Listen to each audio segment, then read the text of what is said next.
If you've ever felt like the third wheel, this podcast is for you. If you love Wheel of Time, this podcast is for you.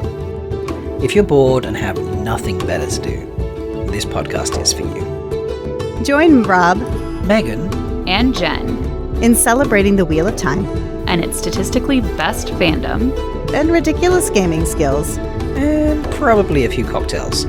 and find out which one of them will be the third wheel this time. This is three-wheeling. Yo, I am already this week's third wheel. I'm saying it out right now. Marcus fucking hugged me yesterday. I think that makes Megan and I like the 7th and 17th wheel or something is what it does. Which it just puts us so far out of the loop that we... Sorry. I mean, when it's good to be the third wheel, I guess.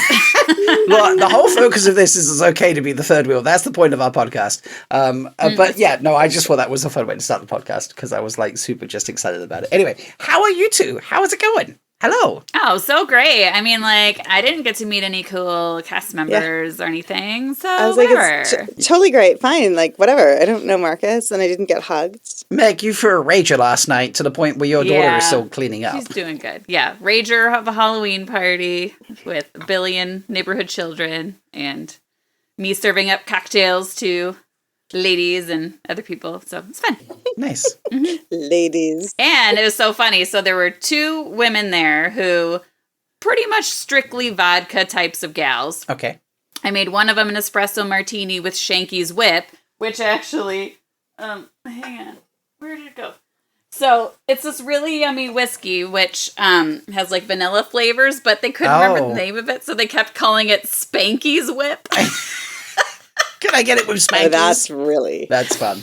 lovely. But and she was dirty. like, that was whiskey? I was like, yeah. She's like, oh my God. Like, I'd never liked whiskey. And then I was trying to get her something with gin or whatever. And she's like, oh, it tastes like a pine tree. I'm like, you've been doing gin wrong. So I made her awake from the dream. And she was like, is this gin? I'm like, yeah, that's what I said. Like...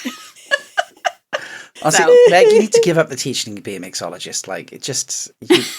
the shit you know about booze, I don't know. Yeah, right? I know. I make more money. I came up with a plan for you guys for your small business, making You your own bar, and I think you should do it. Yes. Making your own pub.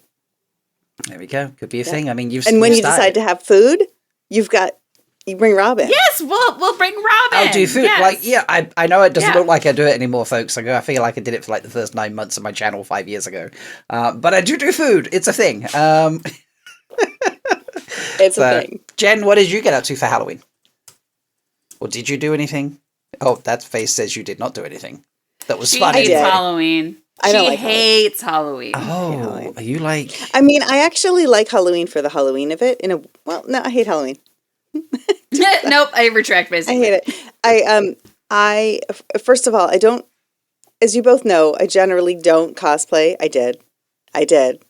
I Elaned the Tan Chicos. But you did! You prefaced it with generally. So that's generally fine. don't. Which means from time to Yes. time you might dress up and that's okay. You know? Exactly. In part, it's because maybe I'm a snob about it, and because I was an actor and I had people like Sharon Gillam making me costumes, like real costumes that were amazing and beautiful. And so, part of me wants like I don't want to cosplay, like You want to with something cosplay from on Party camera, City. not cosplay at a party. Yes, and I also It don't just want to needs cosplay to be like authentic. it needs to be like good. she doesn't want it and, to like, be cheap. Yeah. Yeah, I mean, like one of my favorite cosplays was I cosplayed Rey from Star Wars, the first year before Force Awakens came out, and there was one image online you could see the trailer, and then there was one image where you could kind of see her costume, and we weren't really sure even how it was, and I made it out of bed sheets, and it was awesome. Like that was fun, and that was cool. Like because it was kind of thrown together, and it worked, and it looked kind of authentic, but. Anyways, there's that. And then there's because I have kids who want costumes to also, somehow they gain that from me and they want their costumes to be really good and really authentic looking. And they're usually choosing to be both of them were choosing to be cartoon characters or animated characters. Like one was video game, one is from a game or from a show. And so I'm like, well, okay, so that means we have to modify and make choices that are going to make you the human version of that. Right. Yes, but it has to be exactly this color. I'm like, no, it doesn't. Anyway. so that's stressful. That's fair. Right. But no, we had a nice time. We found, actually, David and I, it was the first year we did not go along trick-or-treating. And I mean, we kind of didn't last year that much, but this year we like fully didn't. We just dropped them off and like hoped that they were safe. And you got to kick them out of the nest eventually. You know, this is, I know. That's and one of the steps. We were definitely, we were definitely uninvited. And, Not cool and enough. Kyle's little, and so he's 12 and he hangs with all the 16-year-olds. And I was like, well, that's going to be great because they're going to like cross streets and leave him hanging. But no, it was great. And in the end, I actually Venmoed him some money so that he could go to the haunted hayride with all the big kids. Oh, nice. So, and they were out until 2. I don't know. It's like, I was asleep on the couch hoping they would come home, but we discovered a new restaurant like we were out and we were like, let's go to this place we've never gone before, and that was delightful because our standby was closed. Oh, so was that like an additional celebration to a very special week for you this week? Was it, Jen? Yes, it was. I said that to him exactly. So yes, this week was mine and David's 25th wedding anniversary. Yay! Which is just Meg and I both just spontaneously clapped at the same time. Thank you, baby children who were barely alive 25 years ago. Oh my God! So hold up, 25 years ago, I was like 16. Okay, I was 15, not a baby. Yeah. Exactly. Not getting married. That's for sure. 15. Yes. Sorry. Touche. Yes. So and I mean, it was amazing. We went away for a couple days and we actually left the boys here with a neighbor and we went up north, which was amazing. So I said, I was like, look, we're like continuing the date back home to like, have another date night. It was really fun. That's wonderful. I love that. So yeah. I'm kind of with you on the Halloween of things. I mean, Halloween is not the global event in the UK that it is in America. And I say global because America goes so hard for it. Like, the rest of the world doesn't do Halloween the way America does Halloween. Let me tell you that right now. Like, you guys go, you guys are like... We do it. Oof, yeah. It's like you get a kickback from it or something. I don't know. Like, that's how passionate you are about it. And especially LA, though, right? I mean, like, because you have a bunch of, like, prop masters and things and whatever. So I've heard LA can go kind of nuts. LA can go kind of nuts. But honestly, when we were in the Bay Area, because David worked at the offshoot of Skellington and we went to ILM parties, like that's literal Star Wars model makers making costumes. And I was like, I'll wear my riding chaps that I actually wear riding and a cowboy hat and go as a cowboy. Because like, I'm not even... You're not going to turn up in anything ILM rated because like... No, I mean, people like worked on these for a year and like, and like molded Satterhorns and like, and like, and actually, I mean, I should say too, like Laura's on. This is not like, I'm not telling Laura not to intimidate me, but part of why I don't do cosplay is because I do not have the skills that Laura has. I do not have the skills that like incredible people in our community do for like let me take that back. I don't have the skills and I don't have the fortitude or the patience to do it either. I'm in that category too. If I would like put the effort in to start it in enough time to do it, I would be like, oh my God, I'd love this. But I don't know. I feel like I would always fall short. And so I'm literally like, can I just like, just, have the money to pay someone to make it for me? Like that's kind of what I want. Mm-hmm. Like I just couldn't do it. If you've seen some of the costumes that go at conventions, folks, people put a lot of time and effort in, but I know some people like that are just like, do you know what? I paid someone to make this for me, or I paid like, $200, $300, $400 pounds, dollars, whatever type thing. It's a lot of work and a lot of time, so kudos to anyone who does it. But the UK is not big on Halloween the same way as America is big on Halloween. Like people decorate, kids can go trick-or-treating and stuff like that. People have Halloween parties, pubs and clubs have Halloween themed events and stuff. And basically, like people go out and I mean, I was sat with Sulin Friday night at a bar at the train station waiting for Lada to arrive off her flights because we all went to the play this weekend and they got in Friday night. And as people were arriving into Manchester on the trains, they were coming down the walkway because there's one walkway from the train station pretty much. And we were like pointing out the costumes and there was 5 Ali Gs. Let me just say that to start with. We saw 5 Ali Gs. I'm like, that show came out 25 years ago, like that movie. Yeah, like that's what is there an allergy resurgence I don't know about? Like yeah, and these were not 40-year-olds walking down the street. These were like 20-year-olds walking down the street. But yeah. Allie G. Yeah, and there were far fewer people walking down the street who understood the assignment of Mean Girls, shall we say, than I would typically expect. So clearly Mean Girls is working its way out of society. You know what I'm talking about, the line where it's like basically just okay, cool. And if you don't know, folks, go watch Mean Girls and you'll know what I mean. So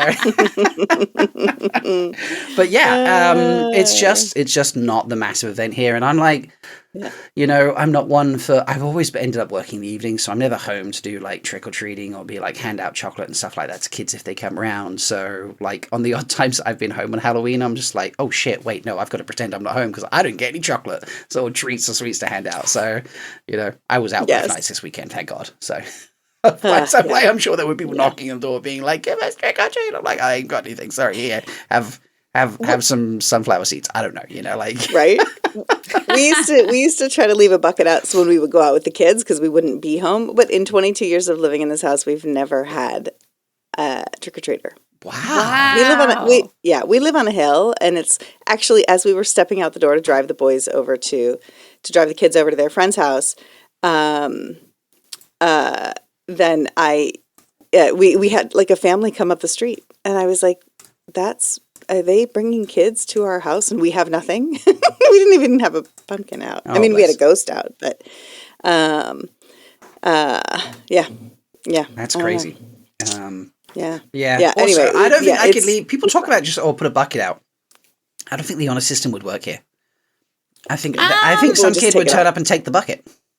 There are some that do, but like I think with Ring cameras now, though, I feel like so because Troy wanted to walk around with us this year because like we always walk in like a giant group of like 20 kids and all the parents walking around and everything, and Troy wanted to walk around this year because last year he couldn't because of his ACL surgery. Right. Yes. Yeah. So we put the bucket just literally right in front of the Ring camera.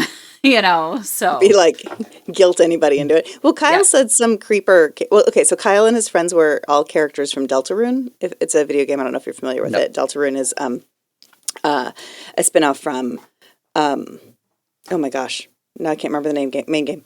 It'll come to me anyway. And so he was this great like 8-bit character turned into human. Oh, amazing! But he said some person walked up to them and was like, "I'm Deltarune," and like joined in with him and his friends. And so it was 12-year-old Kyle and 16-year-old friends. And then some guy who was older who was like hanging with them for a while. And then Kyle said they went up to a house that had a bucket out. And Kyle took his one piece and the guy grabbed the bucket and just poured the whole bucket right into his bag. And, emptied it from everybody else. And then they went to dinner. They went to House of Pies for dinner. And he was like, yeah, I'm going to come to dinner with you guys too. And finally his friend Carlos was like, yeah, no, you're not. Yeah. Bye. Yeah. Good call. I mean, I don't have a Ring camera. Yeah. It's just not something I've ever worried about. My neighbor has a Ring camera. I know that for a fact. But okay, there's a story there. No, because she like has them. She's got like a camera for the cats. So while she's away, she can like it's a sensor that picks up when she has it in front of their litter trays. So she can track how much they're using the litter tray. Like literally, she cat sat for me, and she kept a chart for my 2 cats, day and night, individual chart for each cat of when they went and what they went with. And I'm just like, oh dear, I don't need this information.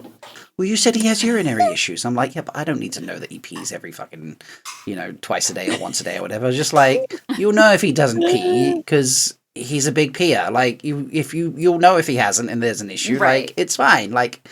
His treatment works, touch wood. So Anyway, so I know she has Ring cameras because of things like that. Because I've watched her cats, and she's like, oh, like I'll see on the cameras, but like, don't worry, it doesn't like pick up you or anything. Like only if you like step in front of the trays. And I'm just like, I actually don't care, Sharon. Anyway, but I don't think like it would stop anyone here. I think they would just pick up the bucket and be like, yeah, that's my bucket now. So anyway, digressing on a Halloween trend there. Love the Halloween trend. Hey, it's Halloween. You got to talk about it. This is true. Yeah. This is true. So I think we've dehydrated Meg long enough. So Jen, do you know what time it is? I don't know, Rob. What time is it? I think it's time to ask. What's Meg drinking? Wow, that was terrible. And just for clarity, folks, I never line it up in the recording. I leave it as is. So if it's terrible in the recording, that's because that's what it actually was. Exactly. So this is so the original inspiration was we just needed a batched cocktail for last night. So we did a spiced pear cocktail. So this is a Yum. spiced Perrin. A spice. Meg, I feel like you fitting. phoned that in from your usual standards. Oh, I totally did. That's okay. Actually, I was winding you up there. Like, I mean, spiced pear. spiced pear, Perrin. Yeah. Is there brandy? Is there brandy in it? No, so it's. No. I was it's like going for the gin. 2 rivers. So it's in a cocktail shaker with ice. Pour 1.5 ounces of gin, 1 ounce of pear juice, and 0.75 ounces of spiced pear liqueur, 0.5 or half an ounce of lemon juice, and then 2 to 3 drops of cardamom bitters. Shake and strain over a glass of fresh ice, and then garnish with. I did a lemon peel. It said a thyme sprig, but I didn't have time. So cheers. Cheers. Cheers. Love that. Cheers. Okay.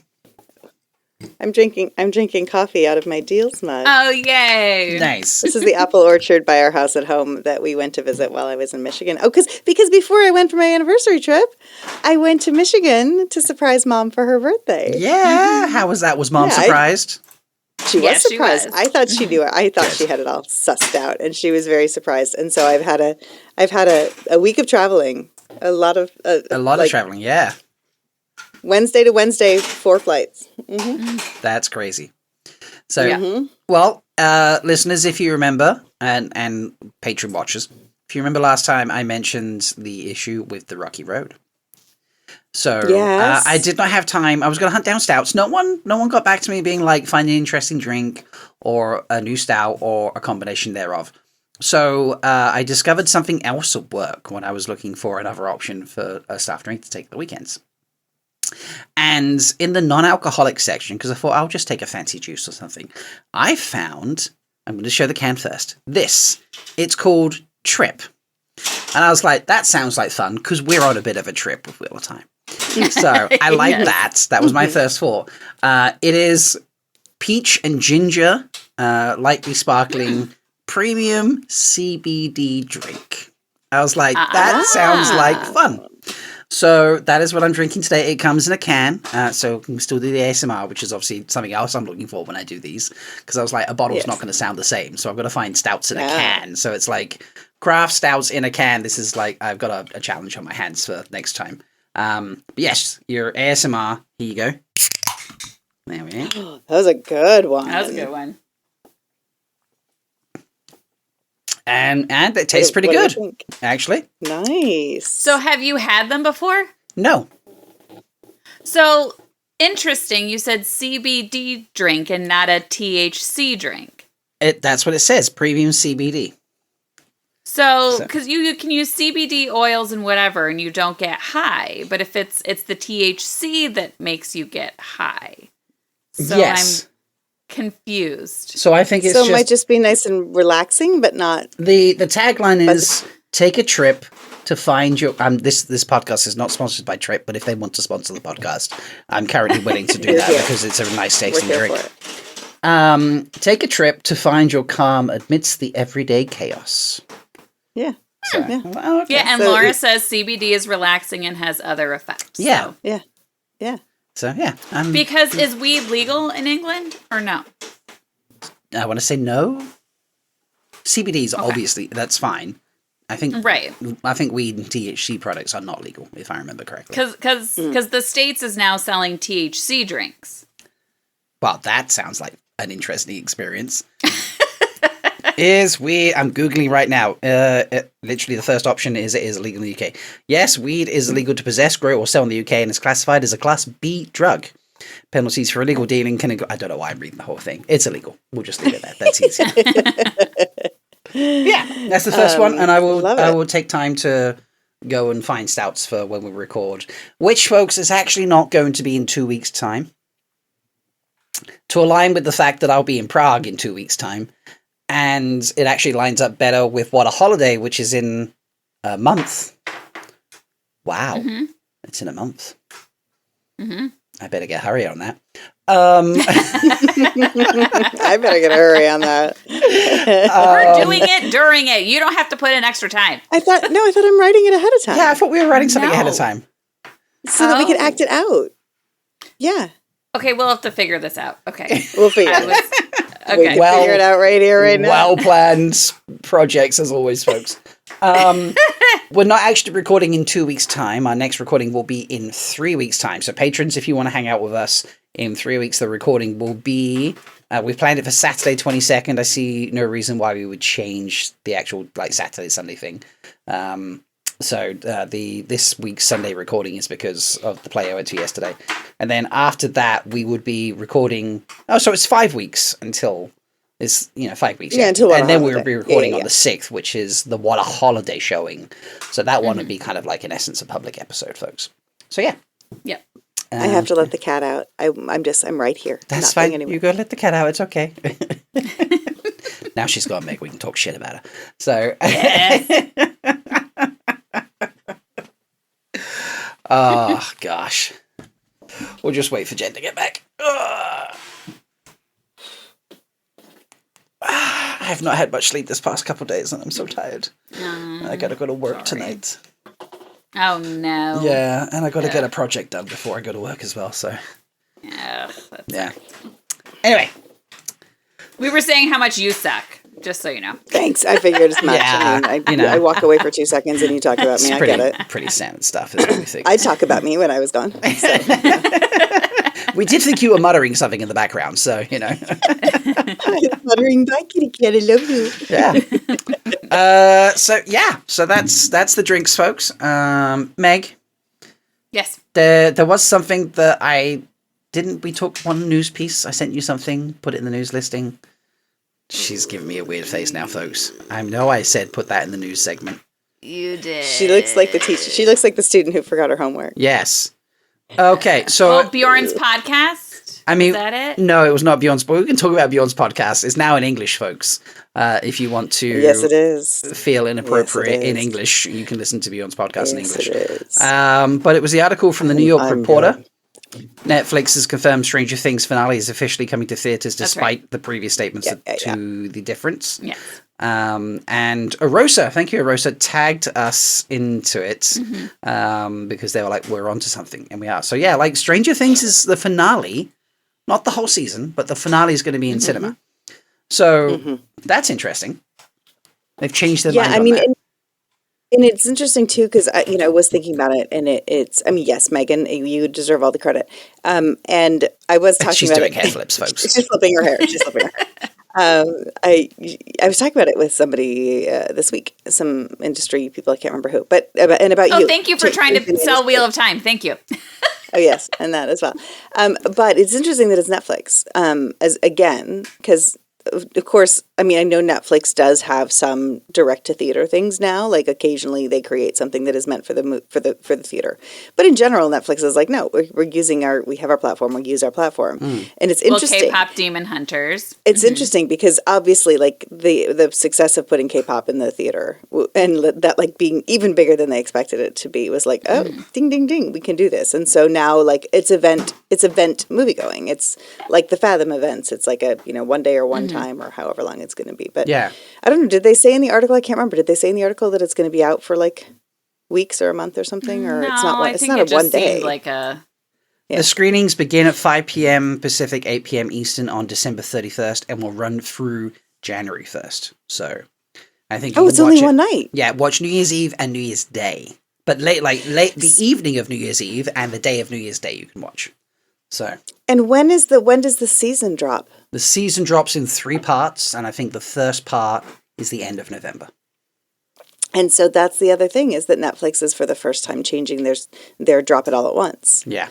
And we already talked about on some other ones drop they it have, into. that's true. Yeah, Stranger Things season 4 dropped in 2 parts. Correct. And Bridgerton has been as well. Oh, lately. I didn't realize that. Is Bridgerton a Netflix project? I thought that was a BBC project. No, it is, but how they distribute it comes out on Netflix here for us. Oh, so right. How okay. they drop it. Right, how they drop it is American Netflix. Right, fair enough, yeah. Yeah. Yeah. Yeah, but it is that's also interesting. I mean, and like we talked about, isn't it? Did I say it was Fallout? Yeah, Fallout's coming out in pieces, not dropping 3 at once on Amazon. So Amazon is also changing. I mean, so it's just it all plays into what we've said all along, which is they still haven't figured out the sweet spot for streaming. And and I also think that it's different for different kinds of products. Like it's different for different kinds of things. I mean, had K-pop Demon Hunters been a series instead of a one-off, they probably they would still drop it all at once because it's a kids thing. And kids tend to binge it all at once. And so, they want access to all of it at once. So I don't know. I just think that the ever evolving of it is good news for all of us, but maybe not for Wheel of Time. But maybe, I don't know. You never know. I don't know. I mean, we're all pretty much there that it's over, but at the same time, I don't know. How long was it before Serenity got picked up? And Sony just dropped a fucking on YouTube.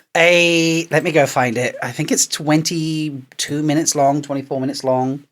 It was like Wheel of Time's greatest hits or something, I think was what they called it. Yeah.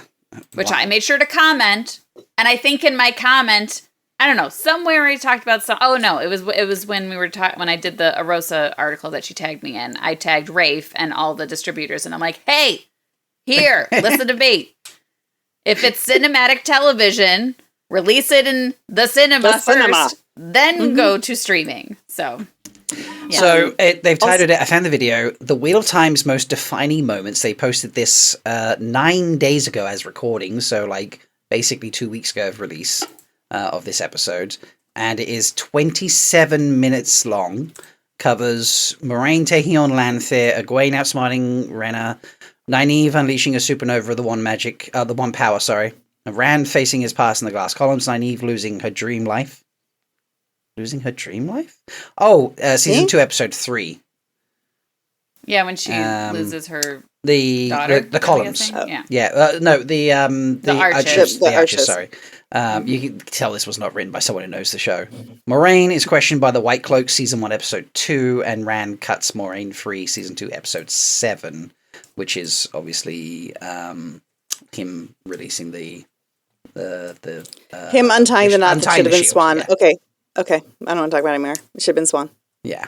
So, Laura's putting in chat, Sony's been increasing their Wheel of Time engagement. For the record, I still believe we will save the Wheel of Time. I believe you too, Laura. I really think that's a thing. But yeah, I mean, and Sony, so Sony just had this phenomenal partnership with Netflix. Biggest thing either of them did this year with K-pop. So, yeah. And that's Sony Animation. That's not Sony. I mean, Sony TV isn't Sony Animation. It's all mixed. Video's got 14,000 views. I wonder how many comments it's gotten. 505 comments. That's Wait, brilliant. how many comments? 105? 505. Oh, nice. I was like, 105? That's not that many. No, it's 505. So, nice. Top comments include, give us season 4, Nynaeve, I need you back. Let's be nerdy. Are you kidding me? How are you releasing this video without renewing the show? Bring it back. We need it. Mine was a whole call them out, you did, basically stop being, dare to dream and, actually give a shit about television rather than just chasing bottom lines. I got really on my high horse. Good. There hasn't been a television show. There hasn't been television like this in decades. Give us the seasons we deserve. Some great. I can never forgive Amazon for being a dark friend and cancelling this amazing show. The most defining moment is when you announce season 4 has been picked up by another platform. That's a good one. I like that comment. It's so true. Yeah. I mean, everybody's chasing. That is the thing with the industry. Even Wheel of Time. When Wheel of Time was greenlit, it was chasing Game of Thrones. Yes. I mean, that is the problem. That the industry says, we got this. This was the thing. Everybody get the thing again. You'll never get the thing again. And then by the time you've tried to make the thing again, and it's too late. There's a different thing, also, right? Game of Thrones is coming out with its sequel. And it doesn't, it makes it, so focus on it being its own thing. Like just do Wheel of Time for Wheel of Time, not because it's Game of Thrones 2. Do Wheel of Time for Wheel of Time because it's great But nobody television. wants to take a risk is the problem. Nobody wants to take a risk. And I mean, because look, I'm meeting with executives at every single studio in town right now. Both David and I are. And, you know, they're all like, I mean, we don't want K-pop Demon Hunters, but if you have like a musical that's got some like fantastical, magical elements, cool. You know, I mean... You just described K-pop Demon Hunter. Yeah, but, you know, we have this woman called Kira Coveney, and she could sing, and I feel like there's some magic involved. You know... Yeah. And it's no shade to them either, because that's what they're getting from their... Right. They're getting that from, like, the development execs are being told, find our new K-pop. Like, you know, find our new Game of Thrones. That's what they're all being told, and it's really hard... as a development exec to like, you know, to tell your like creatives who are coming in with great new original ideas. Yeah, but do you have blah, blah, blah? Anyway, it's tough. It's tough. And that's not new. That's like, you know, everybody was looking for the new Friends or the new whatever. I mean, that's not new in film and TV, but it is maddening. It is. And short-sighted. It's frustrating for us. I'm sure it's frustrating for you that, you know, you putting together things. It's a pain in the ass. Because people care about the bottom line more than they care about anything else. Like, that's what... Yeah. Anyway. On to nicer things. What did you do this weekend, Rob? I had Sulin and Lada come to visit me because we went to a play here in Manchester. Well, wait, first of all, just having them come visit you is super wonderful and amazing. Know. I mean, that's enough in and of itself. They're my first guests since I've lived in this house. Ooh. Yeah. So it was lovely. I did breakfast and, you know, like we just hung out for the day on Saturday and then went out for dinner. I'm going to share a photo for the patrons that are watching. So it's 1 second. There we go. This one. It's not going to be an amazing detail one because it's like just a screen up. But yeah, this is the three of us in the theatre. This is the the Royal Exchange Theatre here in Manchester, which is just up from the Victoria Station. Loving this theater, by the way. The other picture you sent too. Like, it's in the round and it's like very intimate, right? So it's a huge building, really. It's very it's a stunning, very historical building, clearly. And then they've built what I can only describe as the Crystal Maze inside the building, the dome. You know, with giant pillars of support and structures and things like that, all like tastefully done. It fits. And then you walk inside the dome, and it's a very small round kind of theatre type thing. And let me click across in the photos so you can see. Actually, I don't know how well you can see that. Yes, you see everyone is just set. You see my mouth, folks. You're not going to see this if you're listening. I do apologize. I'll post this out. But it's the concept is you are basically like in almost like you're just in there. It's very immersive. It's very low down. It's only got 2 upper levels, and I think the place probably only seats 300 people, 400 people or something like that. It's not like a giant theatre where everyone's just in rows facing the stage and that's it. It's a round, but it's a small round. And it is stunning. It's absolutely gorgeous, this little theatre. Yeah. And it was just a great play. So the basic concept is it doesn't look like this is how you pronounce it. Okay. Cause the word is Lugnasa, but it's dancing at Lunasa. You don't pronounce the G and the H because it's Irish. And it's told from the perspective of a young boy that's actually played by a fully grown man, and he narrates the story of like his family in like 1930s Ireland, and the troubles they're going through, religion. Like his Uncle Jack comes back from the war in Uganda, and how he's changed because he was there for 25 years looking after a village of lepers and things, and like all these. And then his dad sort of like pops in and out of the picture, and the relationship he has with his mother, and like it's in some places quite a serious play, and in some places quite crazy because they're literally dancing around and like throwing flour and stuff. It was a great play with a great story. Marcus plays Jerry, I think. Plays Jerry, which is the kid's father, and. It was so different from Perrin, man. It was hilarious. It was brilliant. He comes in with this not high pitch, but high pitch for Marcus, obviously, like kind of whimsical, not not Irish voice, because his character isn't actually Irish. His character's from Wales, but it wasn't Welsh either. So it was like this higher, like whimsical tones. I've traveled the world and I have kind of a little bit of a muddled accent kind of thing, probably because, no offense to Marcus, he probably couldn't do a mixed Welsh-Irish accent. Like they're both tough accents. So I imagine trying to mix them would have been crazy. And he just sort of like pops in and out of this family's life, charming the kid's mother. And, you know, it ends next week. So like, it's an old story as well. Like it was written like in 1990 or something stupid like that. But basically, he's got another family in Wales, you find out at the very end. So, and like the whole family drama goes crazy. But he was great. The whole play was great, actually. It was really wonderful. Everyone was brilliant in it. And we were sat basically in the front row. Well, not exactly the front row, because there was a bench that was the front row. But the bench was also about half a foot off the ground. I'm not making that up. Oh my God, hilarious. Yeah. So you were like laying on you were on the ground. Those people were basically laying on the ground. Yes, we were like the first row seats behind that. And there was it was about a seat and a half wider than the bench on each side, and I was on the end. So I literally had full, just leg spread. But there's 6 entrances, and they come in and out of the stage using almost all of those entrances. And annoying. I was like, I've got to be careful, because if I just put my legs out, I'm going to trip an actor as they come in, because I'm not going to realize they're there. But it was a really, really great play. We finished up and we went out to just like a little bit down the road, just like a tiny smidge to the stage door. And we're like, we'll hang out just in case. The place was not fully booked, and even if it was, it's not thousands of people like you can at these big plays. And Marcus came out fairly quickly and saw us, and he was so happy to see us, man. He was just like chatting away, and we were like, we really enjoyed that. It was so fun. It was like obviously very different to what we've seen you doing for Wheel of Time and such.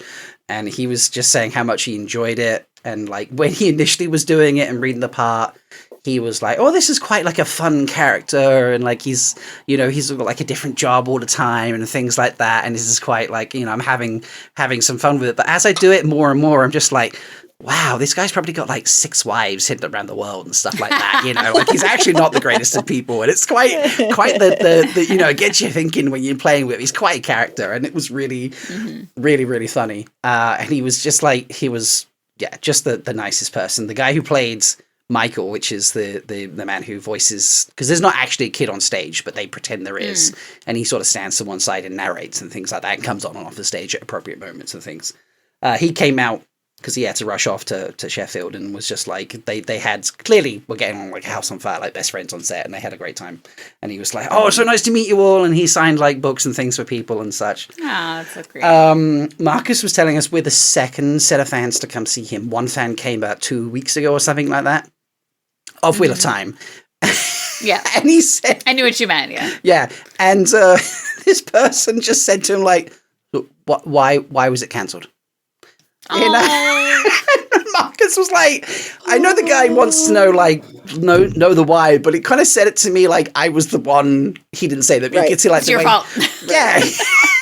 What did you and do? We all laughed like, oh, well, Marcus, of course you're the one who canceled. Why? Just Marcus, uncancel it, please. And he's like, well, I could if I would, which was very entertaining to know. And then, he was like, okay, so I'm going to go. We've been chatting for like probably close to 10 minutes at this stage. He was so lovely. And he then said, and I love this, he was like, can I hug you all? And then he gave us each a hug. And I was like, and he's a good hugger, folks. He's a good hugger. He looks like a good hugger. Yeah, Marcus is a good hugger. There we go. Yeah. It's a good hug. Yeah, and then off he went and just carried on. And I was like, it ends next Saturday is their last showing. I think I might go back on Saturday and watch like the last performance. You should. Because it finishes at like 10:15. And I have work at 11, so I could just like go in, watch the show, and then just wander off to work afterwards, and just Oh, that's awesome. Yeah, because the tickets are really cheap as well. So yeah, and it's also it's near in you. your backyard. You don't have to like take a train. yeah. I could literally it's just like I get off 2 stops earlier, but it's only a 10-minute. The theater's 10 minutes from my workplace. So it's so easy. So yeah, I might go back. Might go back next Saturday and watch like the last performance. Yeah. So for sure. But he said, and this was the nicest thing. he said, because I was like, are you enjoying playing the part? And that's where things like talking about how the character was like very lighthearted at first, and now he's thought about it a lot more as he plays it each day. And it's like, the thing with the kids and the wives and things. Excuse me. But he said, well, it was doing Wheel of Time that made him want to do theatre, because he's working with all these people that have done theatre, and it would come up in conversation. He said, he literally was like, well, we talk about all the things they've done. It just made me want to go, I want to try theatre, because he went to television school. He didn't go to theatre school. I did not know this. Yeah, that's fascinating. I didn't know. He so it's his first play. It's his first play. And I was like, he's hooked. He was so enjoying it so much. Seriously, you could just see it written all over his face. So it was such he's so nice, just so nice. Yeah. So I literally, unintentionally, because I was sleeping on the couch while they were here, because my couch is big and very comfortable to sleep in. Sleep on, not in, sorry. I was like, didn't even bother we were up talking and stuff late last night, and I was like, oh, I'm just going to crash out. Didn't even get changed. And I realized this morning that I was still wearing the t-shirt that Marcus hugged me in, and I was like, oh. Never wash it. May never wash that. Never wash it.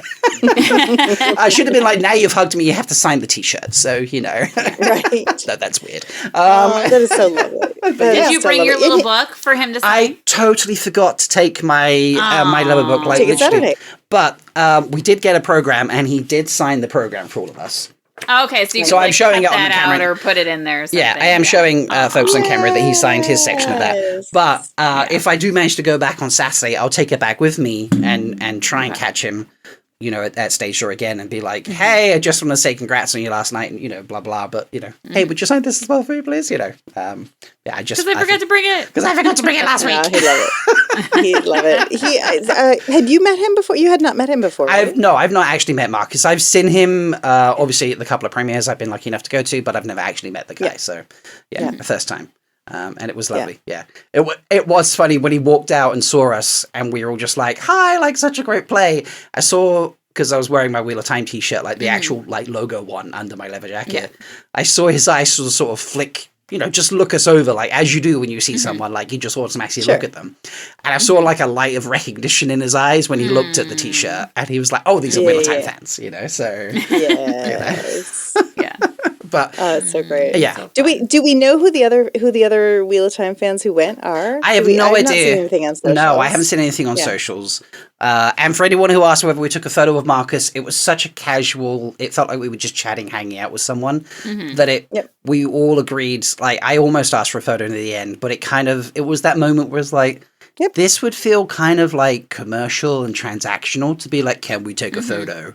And I was like, this is not that moment. This is a chatting and like, when someone's been like, can I hug you? It then feels weird to be like, can we have a photo together then? Like, it just felt like that. That would feel, superficial. And I'm like, no, that's not. And it's weird because 25 years ago that even like early iPhones when like selfies became easy, at that point it was still like, cool, can I snap a photo because I happen to have a camera on me because it's in my phone. And then it was like a selfie was a fun thing to like, I have a record of having this experience. But because of social influencing, it has just become transactional. It has become, can I have a photo so that I can prove to everybody how cool I am? Like, you know what I mean? And I agree. I feel the same way. I'm just like, I don't like to ask for it unless it seems obvious, unless it seems like a really appropriate thing to do in that moment, because even though I might not even post it, it's just about like it's just, I don't know, it's weird. When literally I was Sue and I were, well, all three of us were talking about it, but like, if you were at the Stage Door, like, when Hadestown comes out, the Stage Door is a thing. There's a queue of like 100 people, the cast and crew that people want to talk to, like, will work down the line and be like, who wants to see me? And if you don't, and like, as soon as they go for a certain number that don't bother to see them, they're like, yeah, I'll just move on. That's my night done sort of thing. There are experiences where, the security guard for my master builder that, not very good acting Ewan McGregor was doing, but like Kate and everyone else was on. We were hoping to see Kate, but the security guards there being like, prove you had a ticket to tonight's show. You get one thing signed. Wow. It must be from the show. It can't be like a personal item. You know, no posed photos, but you can take a photo of them as they come along, or someone can take a photo of them signing your stuff, but they're not going to pose for photos. You know, it was always stuff like that. Yeah. And as like Blindfold was put in the chat, there's always the chance that you just offend someone being like, "Can I get a photo?" You know. So for anyone curious, there's he says by not asking. Oh, for a photo. by not asking. No, this was a hangout. This was like. Marcus is a friend, so why do I need a photo? Yes, exactly. No, the truth of it is that the connection is what we're all. I think the connection is what we're all craving. Is that like interaction and that friend moment, the moment of like, oh, I've actually connected with you, and the next time I see you, you might remember. And the selfie is going to be for you to remember, not really for them to remember anyway. So like that, it does. I just think that it's so much more impactful. Yeah, and we took photos of the theater, and when they were doing we're all applauding and bowing and stuff. Like Lada took some photos. Then I always forget in that moment because I'm too busy clapping. But Lada took photos of them and such. So like we've got photos of the event. It's not like they don't know we were there. Yeah. And like if you want to be like, did you meet him? Well, he signed my program, so yes, I've met the guy. Like if anyone needed proof, I suppose. But it was a lovely experience. And I hope he does more plays. I really hope he does more plays. So because he was just really cute. He's got the bug. And out of curiosity, why Manchester? Like, was he just auditioning for random things? And that's where he was. Like, maybe he just like looked up different plays, and that's one that he auditioned for and got the part for. It wasn't that he was like, this is 2 blocks away from my work, so 2 stops away. I mean, like, he doesn't live in Manchester. No, he doesn't live in Manchester, because he actually asked us that. He's like, so do you, are you all from Manchester? And, Becky's like, no, I came out from London, and Lada came over from Dublin, and I was like, I do live in Manchester, actually. And he's like, oh, cool, but, he's like, yeah, I'm really enjoying, like, I've never been to Manchester before. It's a cool city. I'm really enjoying being here type thing. So I know he's from Nottingham, so I presume he might have family there. But I don't know where he actually lives. I mean, I would assume, being in television, that he moved to London. Kind of. Probably. That would be that would be my assumption. But it's his first time in Manchester, and he was really enjoying it. So I guess that he just applied for different plays and auditions, and this is the one he got because the leads are all women. It's five sisters. Their brother Jack, and then he is the on and off partner of one of the sisters. And then obviously the guy who plays his grown-up son narrating. So it's a very small cast as well. That's it. There's 2 swings to cover anyone who's ill or takes a day off and things like that. And that's it. There's no one else. There's just all the crew after that. So. Yep. Yeah. Love a small play. Yeah. I love that venue. That's just gorgeous. Yeah. Love that venue. I've got other photos, which I will post out, folks, where you can see like some of the outside. But yeah, Crystal Maze, the dome at the end is the only thing that compared that I was like, that's the vibes I'm getting. And it worked. It worked. But there's a huge amount of space around it not used. But I just don't think it would ever be a giant venue. We've got the Royal Opera House, not the Royal Opera House, the National Opera, whatever it is. There's the Opera House theatre in Manchester, and that is 1,000 people seated in that sort of situation, 2,000, whatever it is, so we've got the bigger places. This one's a smaller one for that intimate experience. So, yeah. So that's what I got up to this weekend. Awesome. Nothing much. Not much. No. That's my last play booked for the room, but it is, oh God, that was funny. For some reason, I think Lada wanted to point out, they're like, I think he might have asked us to we go to plays and things. And like Becky, that was it. Becky said that she works in theatre. So Sulan works in, that's both her names. Not that she hides, her name is Becky. She works in theatre, like, doing membership for SALT, which is the Society of London Theatre type thing. So, she's constantly doing stuff with that. So that's how she knows about shows. And Lada is just a huge theatre fan and goes to, I think she's done, I don't know, like a couple hundred shows this year or something stupid. She just turns up being like, what's on offer today? Like, what discount ticket can I get? Because it's like rush on the day tickets, things like that. And she'll go see, she's seen Hadestown like 30 times, for example, things like that. Yeah, she just loves going to the theatre. But they're like, this guy doesn't go to the theatre. And thanks to Wheel of Time, This is his 13th play in like 2.5 years, and he was just like, love it. wow, that's so cool, you know? And I was like, yeah, like, I had been to one play that wasn't Wheel of Time related, but that was A Knight's Tale, like, you know, back in April, so, yeah. Well, I have to say, I didn't realize that. I just assumed that you were a longtime theater goer. No. I mean, they're all downstairs, but yeah, I counted yesterday because I get the programs, and I had like a dozen programs downstairs. This is the 13th play since January 23. Damn. And You can't say you're not a theater goer now. Well, and I've also seen plays in 4 different countries now. As a result. Yeah. So the UK, Ireland, the Czech Republic, and Germany. I've gone to see plays for. So that's great. Because of Wheel of Time actors. That's amazing. That's amazing. I love that. Not upset about that. So, you know. No. All right, now that we've bogarted like the first 45 minutes of the podcast. And I probably got to be done pretty close to a half hour from now. So. All right. Well, that's it because we're not going to do like a big planning session, but Meg. Because I still didn't listen back and figure out that's what totally we said. fine. But Meg had a fun idea of things because there's like details and stuff we still need to plan. So. Where are you going, Meg? What happened? I'm right. Am I still here? You're there. No, Okay. place there. No, I'm putting this down so I can type easier. So Oh, not Meg leaning moved her over laptop and scared anything us all, like folks. that. Yes. No. Yes. Where are you going? What's happening? No. It's like, I said half an hour, but I meant half a second. Bye. You know. Bye. And then, Jen, we talk shit about Exactly. Meg. That's right. That's right. She sucks. No, maybe. So, Meg, what was your thoughts on things that we needed to like tie down details-wise? So I was thinking this is for our before- planning of writing Yes. the rest of Wheel of Time, by the way, folks, of context. Sorry. So I was thinking before we tried to like plan out much more, plus the fact that I didn't have time to listen back, and I'll try to do that in the next 2 weeks or 3 weeks. We need to recruit a listener for that, I feel, is what we need to do. A trusted listener who'll do that and alter our document for us. Yes. If you would like to volunteer for that, you can contact us on social media, on Blue Sky and on Instagram at our 3-wheeling or freewheeling at Malkier Talks. No, freewheeling.malkiertalks.com or at 3, no, whatever it is. I don't fucking know what it is on Blue Sky. Find us, search Freewheeling, find us, send us a message if you'd like to do that, okay? That shows you're dedicated and interested. There we go. That's right. Totally nailed So I that. was just thinking we needed to figure out like mysteries in terms of like things that we were maybe left hanging on or whatever or something, like especially with like the Forsaken and maybe if we had seen them or whatever and maybe what they were doing before we think any further about how the rest of the season arc or series arc was going.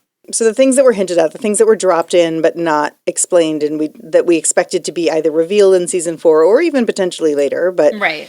things that we knew were coming and going to be revealed but hadn't been, and So now we're all let's- left wondering. Yeah, so I think like a good place to start is the Forsaken because we have a number, we have certain Forsaken that we know. So we got Ishi died. I just looked up. I have to interrupt because you said Forsaken, and I immediately went to the very first reveal of the Forsaken, which was the Steppen's Idols, and I looked up in front of me where I have my original 12 Star Wars action figures, and I was like, yeah, basically those are idols. Okay, go on. That's all. I just wanted to say. I'm just like looking at my desk, and I'm like, Star it's Wars kind of like idols. I have idols to the Forsaken, and I pray to them on the daily. No, I don't. I don't actually. Anyway, sorry. Go on, please. I'm sorry. She is quote dead. She is quote dead, right? Yeah. Right. Yes. But Ishi quote died season 4, which I mean, we could talk about whether he actually died, whether he's going to be transmigrated into Moradin or not. I don't think He did. He did say, "I see nothing." Yeah. I don't know. Maybe they were going to leave that and then leave it open to bringing him back later if they wanted to, with maybe Ferris or maybe a different actor. But that's interesting. I refuse to discuss a different actor. Ferris is perfect and perfect and perfect. Oh my god! What did I just see that he was in that I forgot that he was in from like a long time ago? Oh, Star Wars. He's in Star Wars. He's in Rogue One. Is he? Oh, shit. He's in the count, like in Rogue One, at the end of Rogue One, when everybody's deciding whether or not to believe Jin. I love how I always and forget Cassian. that he's Swedish. I always forget that he's a Swedish actor. kills me every time I Oh see my it. God. TV shows. I don't think I even knew that. Yeah, he's in Rogue One, and so we watched Rogue One after we watched the end of Andor, and David gets so frustrated because when we're watching a movie, he's like, "It's this movie. I don't care if the actor is even somebody like from like in personal life. Like we're watching the movie, they're this character. Let them stay this character." And here's me watching Rogue One. Oh my God, it's Ishi! Yeah. He's not very high up the list of characters. Does he have like No. Is it a very short part? Oh, Senator Vasper. Scene? He's a senator, one of the senators who's like with the rebellion, who has now joined the rebellion, and they're deciding, do we take this intel? Do we do something with it or not? And he's like with Mon Mothma. He's like, around the circle of people talking about whether or not we take this intel or use this intel, and Gotcha. it's valuable. Yeah. Yeah. And, he's got like 7 lines or something. It's not much. I mean, it's, it's very small, maybe 2 lines. It's not much. But Yeah, I was just so excited. I can't remember what I was watching a while back, and I was like, oh my God, that's, who's the old guy that Rand helps in the asylum? Oh, Forget his name. Anyway, I was watching Indiana Jones Dial of Destiny, and he plays Archimedes. Oh, of course. Yeah. Oh my God. And I was like, it's Errol. Errol. And I was like, it's Errol. It's literally Flynn. what I said when it appeared on screen. I was like, Rob, it's Indiana Jones. That's awesome. Yeah, I do it too. So, I totally didn't carry on saying Forsaken then. So, Meg, carry on. Is she dead? Paris. So, Ishi, quote, died season 2. Land fear, throat, slit. Are we doing status as well? Okay, fine. To Tarvalon. Moggy. So she. And I think we could just put Moggy. She's kind of like just some way, isn't she? Yeah. Yeah, I mean, she had a weird looked up moment. I don't know if like somebody came and walked in on her, but oh right, I wondered if it was Landfair, but then are they trying to do an Asma moment with Moggy? I don't know. That would be weird if they cut her off so quick. I don't think so. Robin. So with Morghese. Sammy's strung out. Sammy's strung out. That's a nice way to by Moggy. Mm-hmm. So dead. I'm assuming dead. I mean, maybe it's possible he's not, but it'd be really hard to put all those pieces back together. Yeah. That's a long I think he's dead. It's a long phrase to put that back together. And then so we had confirmation of Grendel, we had confirmation of Semarag, and then the 8th was Asmodean. Debate. There was an idol with a guitar. It's Asmodean. Okay, idol with a guitar, and I do feel like they were really setting up the Rand needs somebody to teach him. I feel like there was a discussion around that, yeah. Yeah. There was definitely you need somebody to teach him because they set that up with Logain in season 2. Yes. Set up with Logain, and then Moraine set it to Samael too, where she was like, "You will teach Rand," and then Moggy kills him. Oh, that's okay. You're right, and I hadn't thought about that being a very easy transition to making it into. Ooh, and the reveal because I think it's Matt's guy in the hat. I'm adamant it's Matt's guys in the hat. Folks, if you're a fan of any of the stuff I've done. If you could see my face right now, you would see all the skepticism on my face. But go on. He turns up.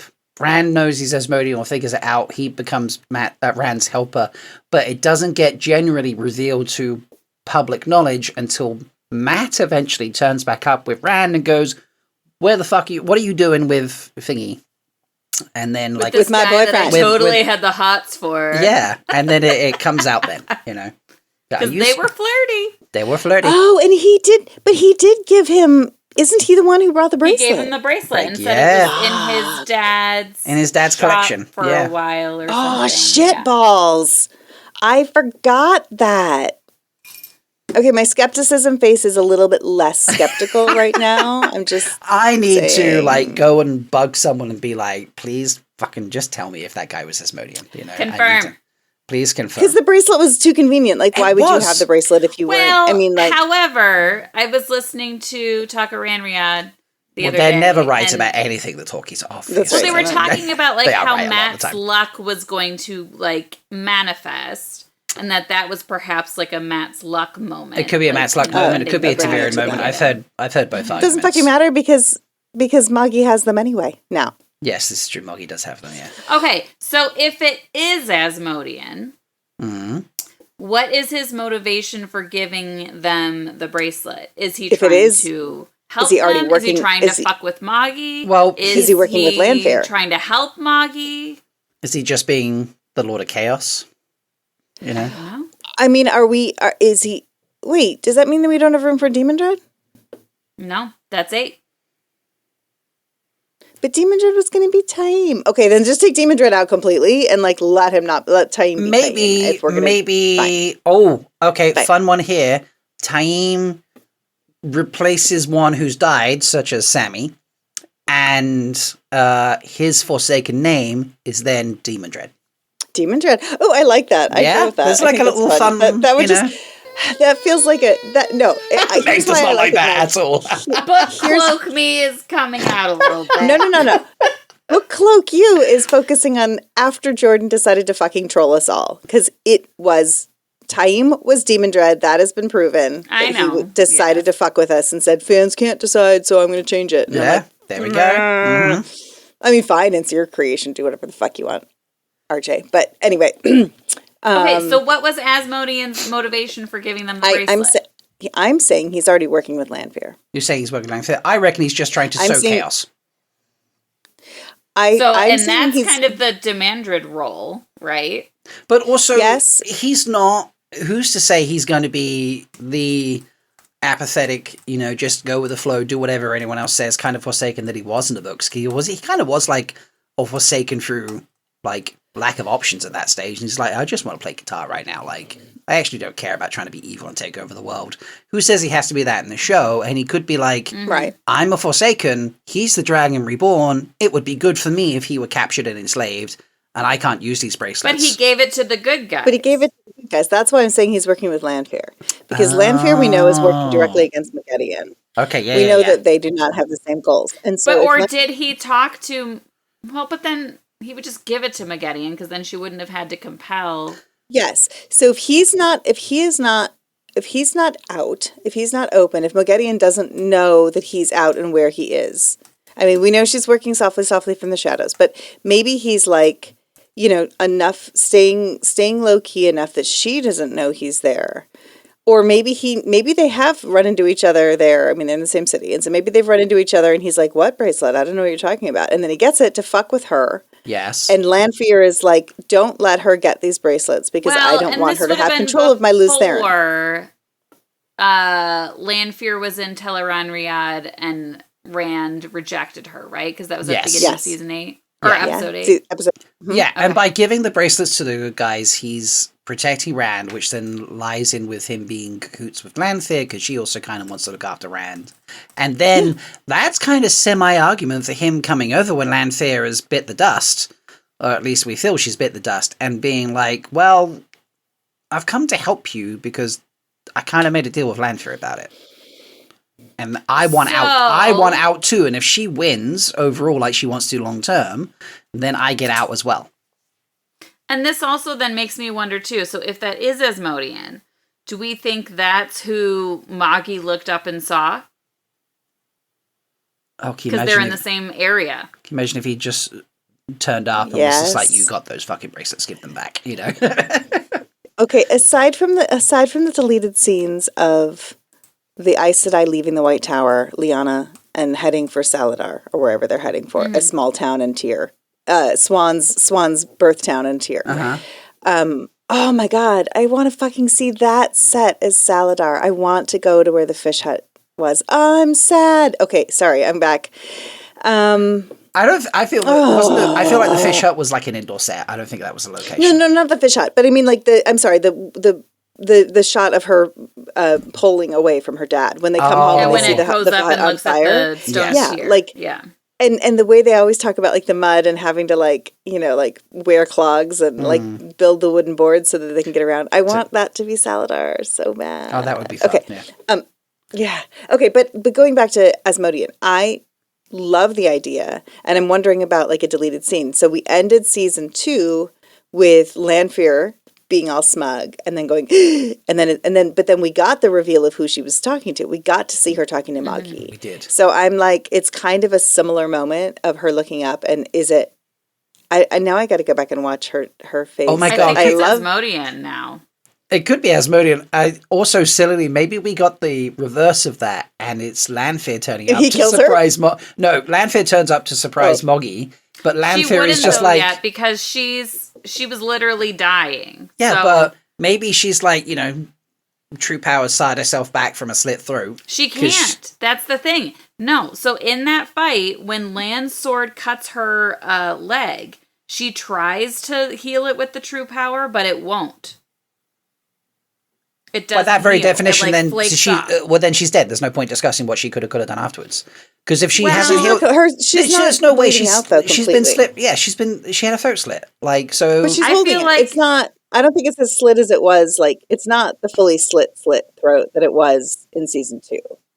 In season 1. Or she'll in season have to 2. be like healed by mortal means. Or Yeah, something. I got I got she's going to the White Tower to get a yellow.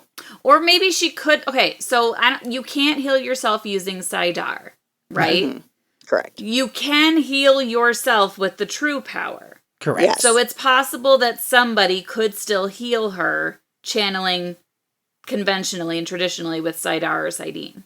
Yeah, and that's why she went to Tarvalon. And LBF Yes. is also like, yeah, he said black Aja, I said yellow. I mean black. You meant a black Obviously. yellow. Yeah. Obviously. Or is Grendel or Summerhog stationed in because we don't have Masana.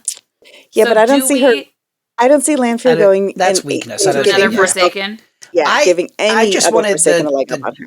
the drama of her turning up to Moggy with like a healed neck, but like smothered in blood that's poured down her, looking dramatic because she just finished the fight with Moraine and being like, "I know that you have the bracelets. Give them to me," or something like that. Like I just wanted the drama of that, but I get the Tarvalon thing makes more sense. I just wanted drama. And so maybe she went to Alviarin to get healed. Yeah, that would be the first. That would be the first obvious one. I mean, I don't know how good of a healer Alviarin is. Do you know what but would be they really have it- fun? If she went to the tower and was in like the Amelin type areas, but you didn't see who was healing her, so you were like, "Oh, I bet it's Elida," like Show Watchers, because we think Elida's horrible, but actually it's Alviarin because we know she's black. I love that. I love that because we still don't know officially that Elida's not black. And Exactly. we think Swan said, I don't think she is, but then she has her killed. Also, okay, wait. I'm sorry, I'm doing a little bit plot planning, but I can't help it. Lanfear's at the tower. I know we talked about this ages ago, and it's just been a while, but Lanfear's at the tower, getting healed, allows us to get Moraine back to the tower so that they can go through the Redstone doorway in the 13th Depository. Yes, Together. this is true. Yeah, That's what's happening in season 4. there we go. That is what's happening in season 4. Meg is typing Lanfear's there. furiously. She's healing up. Well, I'm trying to take notes because we got to take notes.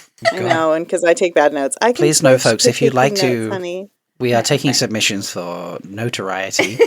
That's not exactly, but I mean, we'd love some notoriety as well. But good notoriety. Yes. But if you would like to notarize our planning, please apply at socialmedia.com. I did put my keyboard here, Meg. I'm ready to help. It's fine. I'm ready to help. I'm All right. ready to help. Meg, That's am I fine. right in thinking we've got like 10 minutes or so before you really should sort of dash? Yeah. Yeah, okay. Yeah. So let's, any other sort of Forsaken stuff we're going to wrap up with? Because I think if we pick into another topic now, we'll easily go past Meg's deadline. So, Yes. Yeah. So we're gonna stay on this one. yeah. Okay. All right. So we've got, I think she's, I don't think, since we're not getting Masana, I don't mind it being Lanfear hanging out in the tower. I don't mind that we have somebody hanging out at the tower, even if she's only hanging at the tower for one season because we got to get her like through the Redstone doorway. So, she's so disdainful, but I like the idea that she's there. And also the Elsie Grinwell of it all. Like, we know that Lanfear was in the tower at some point in the books because she was Elsie. So, I don't mind having her there and decide to just like, she's going to lay low. She's like, all right, Rand's dead to me because he betrayed me, whatever. So even though he's not, but you know, she's like, Rand's dead to me. I'm going for another tack. And I've got my Black Aja in place here and helping to guide the Amerlin into doing bad shit. Like, she could be the instigation behind Elida going after Rand to put him in the box. It's good, yeah. Because she's pissed, you know?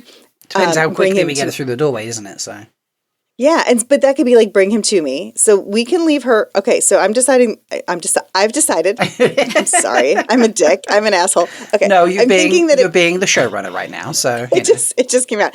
But I'm thinking it makes sense then that we like if we have her there with her machinations for all of the season, we know then as the audience watching, like, oh fuck, whether Elida is black or not, we can't trust anything that's coming out of the tower. And it gives us a reason to care about Saladar and to really want Egwene to not get pulled back to the tower, but to go to Saladar instead. Because we're like, bad things are happening at the tower, Lanfear's there affecting things.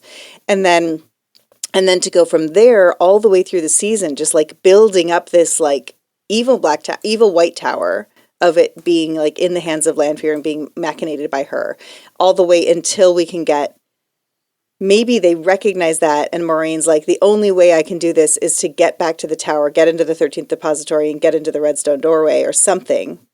Swan's dead. She so needs answers for something. Maybe. And Swan is dead, so we presume that the ban on Moiraine returning to the tower might be gone. yeah, However, we did see the oath It sort is. of like it is the oath rod done. did the thing. oath Yeah. has been broken. oh, right. Yeah. Right. We saw it released. Because I was like, is she going to be stuck? Because the wording that she uses in season 1 is until the Amerlin calls me home. Yeah. And the Amerlin in full regalia being your undoing.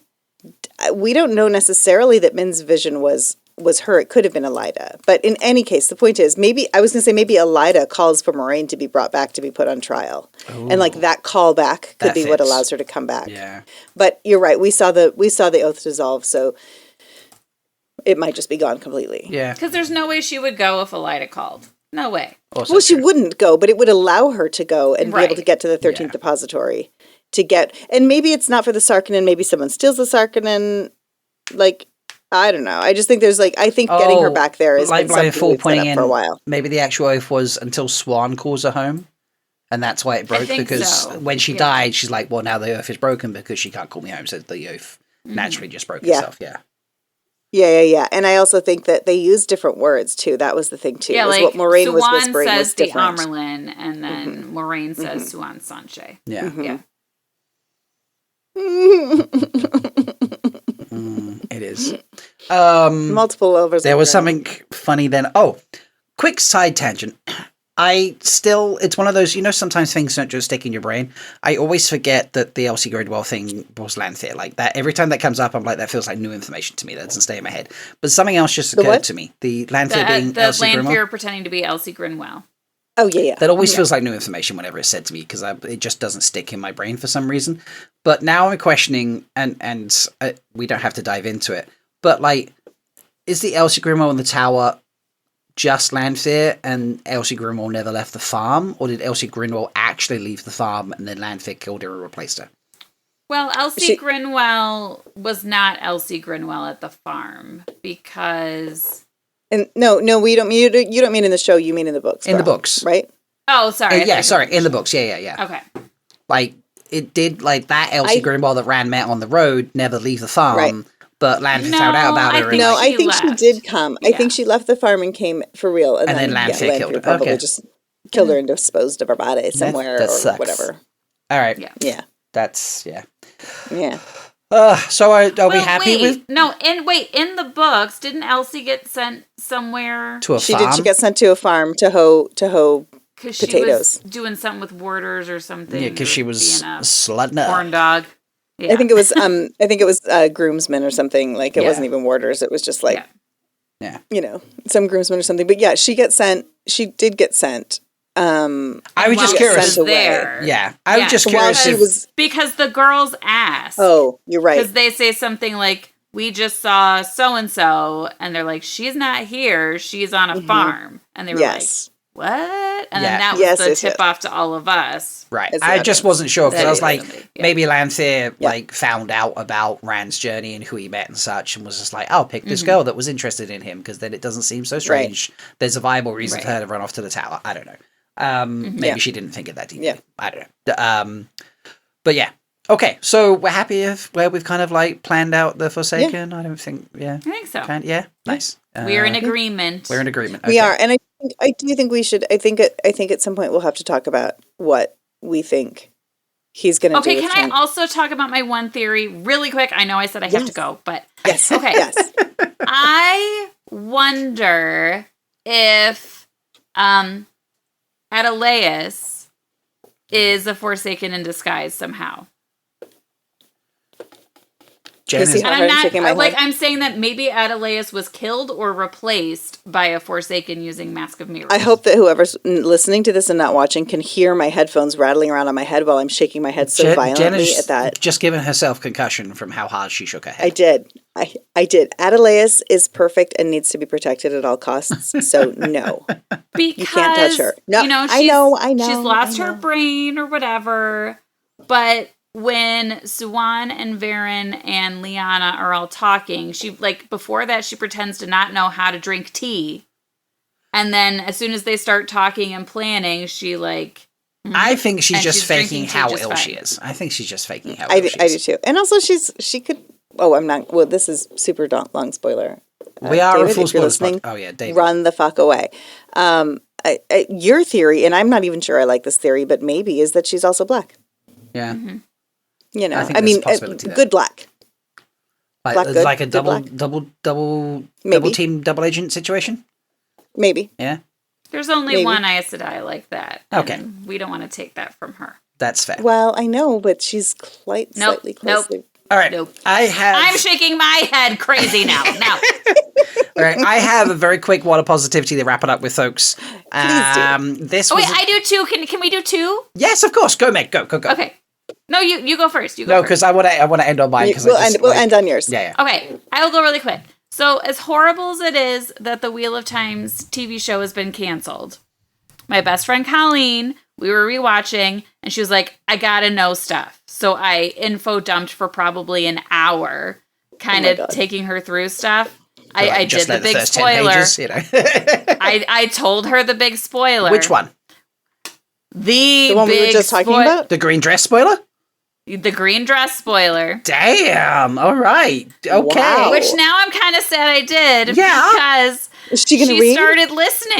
Why would you ever She's do that? listening. I don't tell that Because to she people. told me she wasn't going to start reading. I still or don't tell listening. people that, The even biggest- if they tell me, like, I'm never going to read the books. I'm like, You just heard me stop myself among all people who have all I read the know. books multiple times to not say it. I never say it out loud. But to I anyone. feel like like the fool, she'll because forget I by was then. doing stuff like that, she got really intrigued and she's like, I need all of these little details that get to these big moments. Well, maybe And so- that's what got her to read it. maybe. I know, maybe that's that what I'm secret was saying. what So got I her to think read it was like all of this, like, oh, that's really good. Oh, that's really good. You know what? Oh my God. I mean, you know? in a sense, like when we all reread after.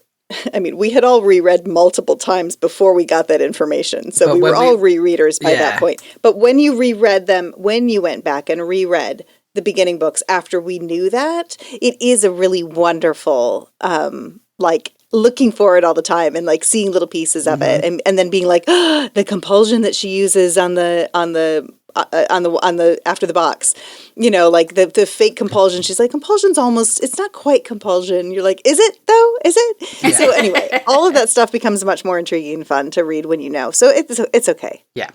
Yeah. But do not tell David. If you tell David, I'll I die. will not. Yes. Don't worry. And as Laura's just put in chat, Laura looked up spoilers because it kept her interest going while she was in the middle books, which can be slow for some people. That's fair. Yeah. All right. So my water positivity is a little show related, but it's not about it's just a discussion about stuff in the show. And it came up because of the ending between Perrin and Lanthier. And how I was discussing, like, I feel it's unfair. It dupes him. You know, it just like cheapens his ending. I don't feel like the bad guys should have got. I don't feel any of the bad guys should have been free and loosey goose at the end of it. Like, I think that's wrong. You know. Anyway, so there's this whole discussion around it, and Lada and I were like having twos and throws, like in a friendly sort of like, what about this, or I feel that, and like, listen, you know, as you do with good friends. And then Sulan comes in and she's like, "Ooh, here's an idea. How about he does the whole neck breaking thing, you know, whatever, turns away, goes to leave, and then Fail just appears and like slits her throat and she's like, just to be safe." Right? And I'm like, okay, that's cool. But do you know what popped into my head as like the biggest callback? And I was like, now this has to be a thing.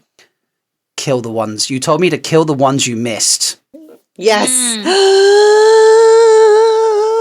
And she's tricked him into thinking she's dead, and Faye was like, "No, she ain't dead. I'm making sure of it, though." Yeah. Rob, double tap. We are writing it into the show. I will make a note of that. Okay. And I was just like, that was just such a wonderful thing for me. I was like, yes, I am in. I'm down for that. Like, yes. Fail double taps Lanfear since Perrin didn't finish the job. Yes. There we go. Fucking A. Absolutely. And it's like okay, and so like so here's me as a show. Yeah, I mean it isn't Teleran Riyadh though. I know, but you know we can get crazy when we get there later on. So maybe it's not. Maybe Fael's hanging out and she like falls out of it, like and comes out of it in that moment, and Fael's waiting for her. Yeah, or he brings the body out. Yeah, he brings the body out or something. Yeah. Or does he need to bring the body? I mean, like we'll figure it out. We'll work logistics when we get there. But the callback to the sentence of "kill the ones I miss." I was like, think about that on like a 5-season rollover, because obviously it was season 3 that he said that. Like, right, yes, payoff. You told me to kill the ones you miss, and it's also here's what's great. Like from the showrunner side of it, I love it because it's like here's something that as the showrunner I would be like, fuck that, Lanfear's dead. I'm not putting it in the show, and then Sanderson's thing, I'm not putting it in the show, and then but then you do put it in the show, and then she's not dead, and so whatever. So she's not dead, and I'm like, see, I'm being honest to what Sanderson wanted, and then I fuck it up by doing that, and like so everybody's happy. But you're being honest to the show as well, because like yes. So it just for me it felt really good, and I was like, oh, I actually like that ending now. Like I feel that would be good because Perrin's still been duped. You haven't changed his ending, but you have like still caught the issue of like, well, I don't like the fact that Forsaken got away. Yeah. You know, and duped by a woman. Yes, duped by a woman, and saved by a different woman. Smart, amazing wife is like, you sweet summer child. Yes, sweet summer child. Yes. I know you can't kill women, so let me fix it for you, you idiots. You know, even though you did. This is my favorite thing. You know, I know we're supposed to be writing for season 4 for What a Holiday, but I might want to write this scene. So I'm just going to say, like, I'm going to put this out there that, anyway. Yeah. Well, What a Holiday. And then we do need to talk about what we're doing with that, since we clearly. Yeah, I know. Yeah, it won't take me long to write a scene. But so I thought we were we're doing a 2-hour block. So I thought we were writing the scene in the first block, and then we were acting it out in the second. Maybe we are. We'll talk to the talkies and find out. Okay. We'll set up a group chat and work it out, folks. So. Okay. It's all good. It's going to be good no matter what. Yeah. Thank you for hanging out with us, folks. If you would like to join us live, watch us live, or see us live on the playbacks, in terms of video and such, please support us by going to patreon.com/MalkieriCon, and you can join the wonderful family there and join the likes of like Line Brother 4, Sherbs and Laura and Sharon and other people that come and join us and hang out and watch us live. Please follow us on social media. You can find the show on Blue Sky, which is freewheeling.malkiertalks.com, or on Instagram, which is 3.wheeling. Our individual accounts are listed in the show notes. If you want to follow us individually, we do recommend that. If you'd like to apply to be a note-taking person, please hit up the socials, as we've said. And remember, we'll be back in 3 weeks' time, so that we can push our schedules around, where I will be talking about my trip to Prague. And seeing the costume exhibition, because that's in 2 weeks from date of recording. So, in fact, that's in 12 days from the date of recording. Wow. Woo-hoo. Oh, gosh, that's the week after next. That's crazy. Oh, my gosh. Yeah. I can't wait. Is Laura going? Is Laura going to be over there? Laura's going to be there. Yes, Laura will be there. But at the end of the exhibition, at the end of the 6 weeks, rather to be there for I think Laura said about a week. I believe Laura said. Whereas I'm going to be there at the beginning for a few days. 8 days there. She just put that in the chat. Oh, it's great. Amazing. So, amazing. So happy about that. So thank you all for listening, folks. And we'll see you in a few weeks. So bye. Bye. once again, we've proven that even when you're the third wheel, You can always find a place to fit in. Join us next time On Three Wheeling. on three-wheeling. on Free Wheeling.